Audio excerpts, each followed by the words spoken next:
So in this example, we're going to look at a DC circuit, specifically the strained Wheatstone bridge. So I give you a circuit as you see in the picture. There are 5 resistors, R1 through R4, and a little r.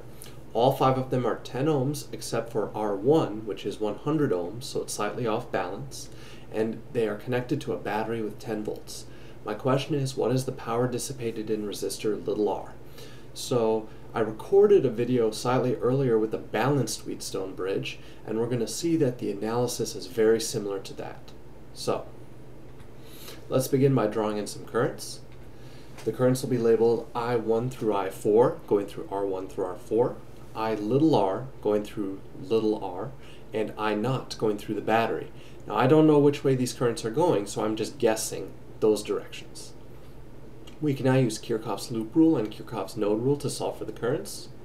So, using the node rule first, I can look at the first node. I naught goes in, I1 and I3 go out. Second node, I1 goes in, IR and I2 go out. Third node, I3 and IR go in, I4 goes out. And finally, the last node would give us a valid equation, but it is linearly dependent, meaning I can take those first 3 equations, rearrange them somehow, and get that 4th equation. So it doesn't give us any new information. Now we can use the loop rule. I'm just going to arbitrarily draw some loops in my circuit. So the first one I choose goes around the outside and through the left part of the Wheatstone bridge. So plus 10 volts through the battery, minus I1R1, minus I2R2 is 0. Plugging in the resistance values of 100 and 10 gives me 10I1 plus I2 equals 1. I can do the same thing this time for the right side of the branch. So I go around the outside of the circuit, plus 10 volts, minus I3R3, minus I4R4 equals 0. Once again, I plug in the resistance values. This time, both of them are 10 ohms, and I get I3 plus I4 is equal to 1. And finally, I need one more equation. So I choose to go through the center with little r. So I go around the outside first, plus 10, minus I1R1, minus IR times resistance little r, minus I4R4. And I plug in the values and I get 10I1 plus I sub r plus I4 equals 1. So now you'll notice we have 6 unknowns and 6 equations.